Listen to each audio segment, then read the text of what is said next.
انہوں نے فلسطین کے اوپر قبضہ کیا اور اردن سے اس زمین کو چھینا. ہمارے ملک کے پرائم منسٹر نے اس کو دہشت گردی کہا.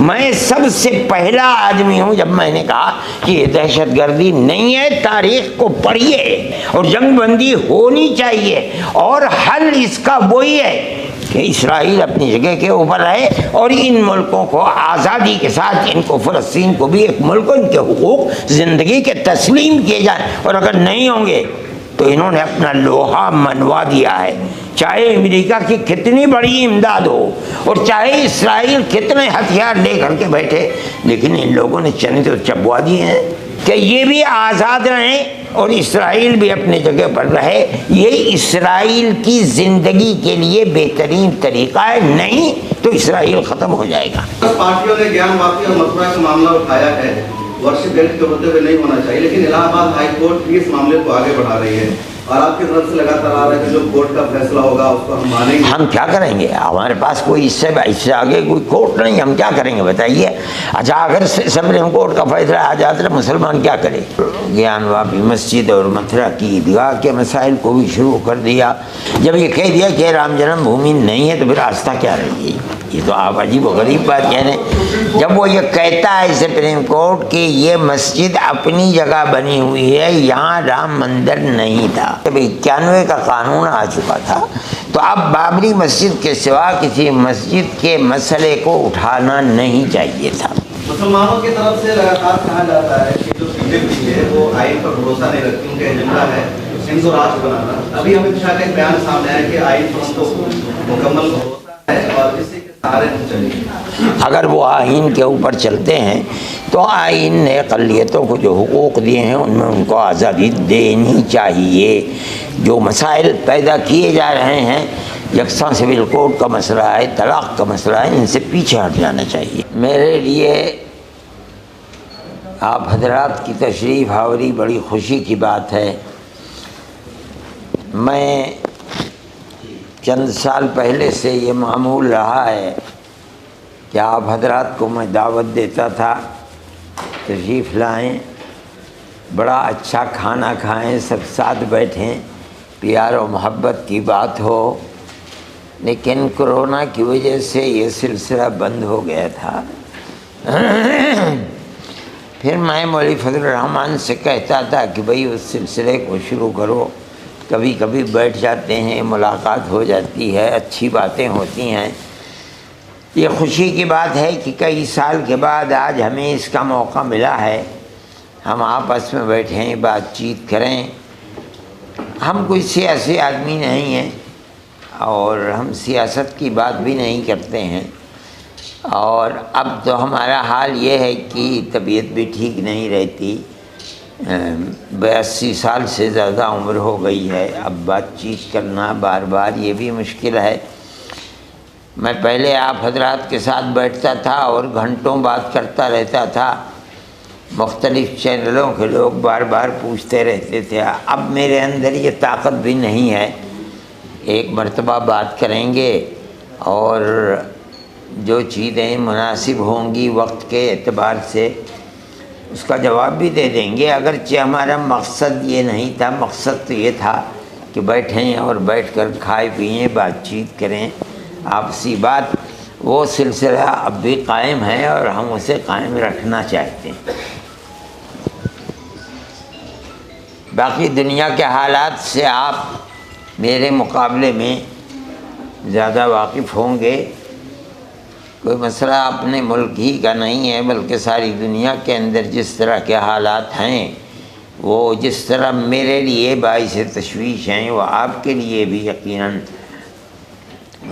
تشویش کا باعث ہوگے. اور ہر آدمی چاہے وہ کسی بھی مذہب سے تعلق رکھتا ہو، اپنی جگہ کے اوپر پوچھئے تو اپنی پریشانی کا اظہار کرتا ہے. ہم بھی دنیا میں آپ کی طرح رہتے ہیں، آپ ہماری طرح رہتے ہیں. وہ حالات ہیں، ان حالات کی فکر ہر ایک کو ہے، اور ہم بھی یہ چاہتے ہیں کہ اللہ تعالیٰ ان حالات کو اوپر والا ٹھیک کر دے، تاکہ سب لوگ چاہے وہ کہیں بھی دنیا میں رہتے ہیں پیار و محبت کے ساتھ چین و سکون کے ساتھ زندگی گزار سکیں۔ یہی میرا کہنا تھا، کوئی اور خاص بات نہیں۔ کچھ مدعے کی بات کر لیتے ہیں، جیسے جیوگرافی کو لے کر کے اور کاشی وشوநாத் مندر کو لے کر کے ہاں چرچا ہو رہی ہے۔ رام مندر بھی اب ڈیٹ آ چکی ہے 22 تاریخ کو لے کر کے ایودھیا میں، ہاں، تو اب جیوگرافی اور کاشی وشوநாت کیا دیکھتے ہیں، کیا آپ کی سوچ ہے اس کو لے کر کے؟ میں تو یہ سمجھتا ہوں کہ دیکھیے،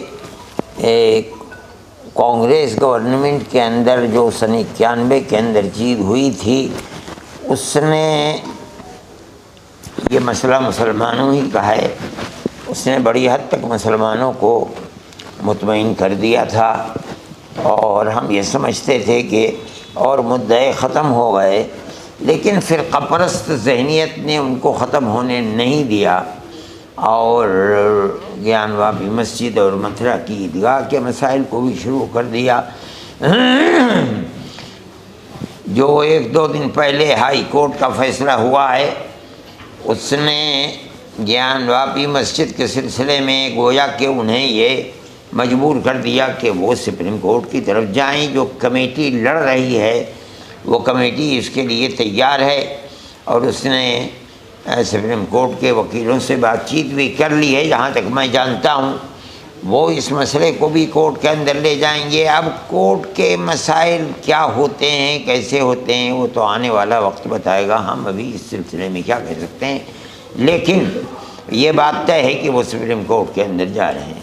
مولانا صاحب، آپ کو لگتا ہے کہ جو مسئلہ ہے، یہ جو گیان واپی کا مسئلہ ہے، اس میں سیاسی پارٹیوں کی جو چپی دکھائی دیتی ہے، اس پر جو دوسری پارٹیاں جن کو آپ سیکولر پارٹیاں کہتے ہیں وہ بھی خاموش ہیں، اس پر کیا کہیں گے؟ نہیں، ہم کیا کہہ سکتے ہیں کسی کی خاموشی؟ سیاسی پارٹیوں کی خاموشی یہ اچھی چیز نہیں ہے۔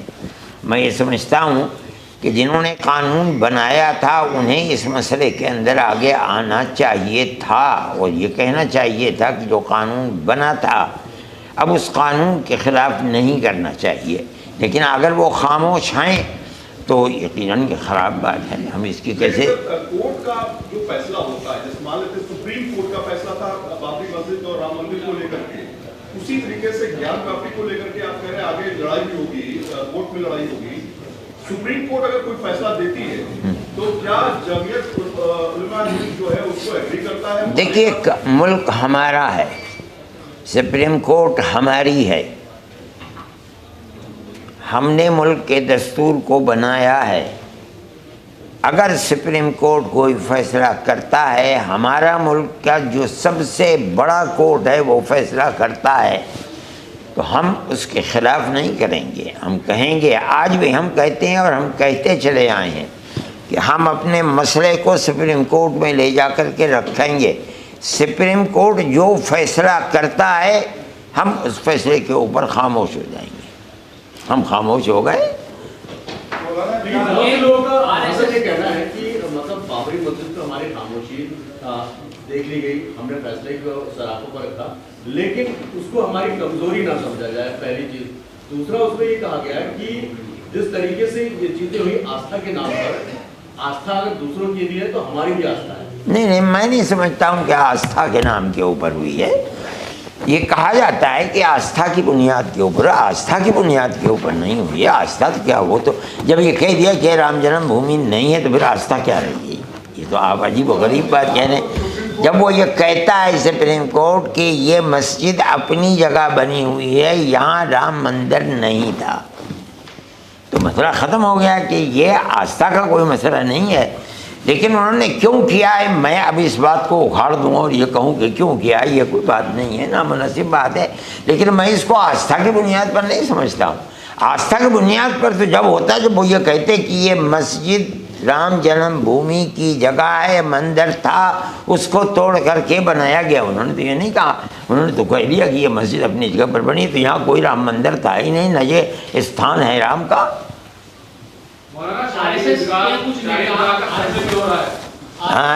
شاہی عیدگاہ مقبرہ کا سروے کا آرڈر آیا ہے، سروے رپورٹ سبمٹ کی ہے، جو تمام کیسز چل رہے ہیں